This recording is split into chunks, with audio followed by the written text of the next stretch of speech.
ছাত্র যারা ইউনিভার্সিটিতে পড়াশোনা করে তাদের বয়স 22 থেকে 25 বছরের ঊর্ধ্বে নয়, অথচ বিএনপি 17 বছর যাবৎ ক্ষমতায় নেই।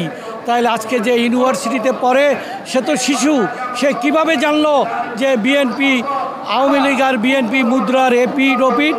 বিএনপি কোনো সন্ত্রাসী দল নয়। বিএনপি গণতন্ত্রের জন্য লড়াই করে এই যে দেশে যে আন্দোলন সংগ্রাম হচ্ছে তাতে বিএনপি অবদান রেখেছে।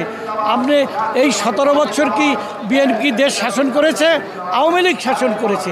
তাহলে কিভাবে আপনার বিএনপি এবং আওয়ামী লীগ মুদ্রার এপিঠ ওপিঠ বলা হচ্ছে? এটা হলো আমাদের ছাত্র জনতাকে ব্রেইন ওয়াশ করা হচ্ছে, বিএনপির বিরুদ্ধে বিষাদাগার করা হচ্ছে। সুতরাং আমি ছাত্র জনতাকে, ভাইকে, সচেতন ভাইকে অনুরোধ করব, আপনারা এই মিথ্যা প্রোপাগান্ডায় আপনারা উদ্বুদ্ধ না হয়ে সত্যিকারের ইতিহাস আপনারা জানুন, এবং বিএনপির প্রতি সত্যিকারের ইতিহাস যদি জানেন আপনি দেখবেন আপনার অবশ্যই খালেদা জিয়া, তারেক রহমান এবং জিয়া রহমানের প্রতিষ্ঠিত দলের প্রতি আপনার অটোমেটিক আপনার শ্রদ্ধা চলে আসবে।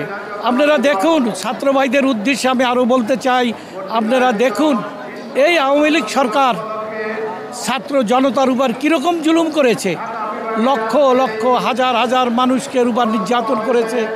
ছাত্র ভাইয়েরা বিশেষ পরীক্ষা দিয়ে আপনার কি বলে মৌখিক পরীক্ষায় বাতিল হয়ে গেছে। কেন গেছে?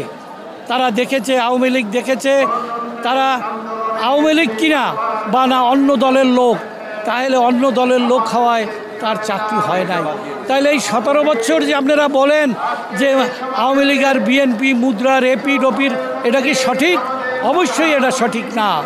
সুতরাং আর একটা জিনিস আমি বলতে চাই, এই যে আন্দোলন, জুলাই এবং আগস্টের যে আন্দোলন, এই আন্দোলন একদিনে সফলতা হয় নাই।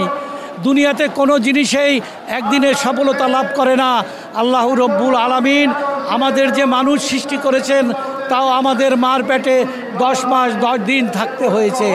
সুতরাং তারপরে আমরা পূর্ণাঙ্গ মানুষ রূপে দুনিয়াতে এসেছি।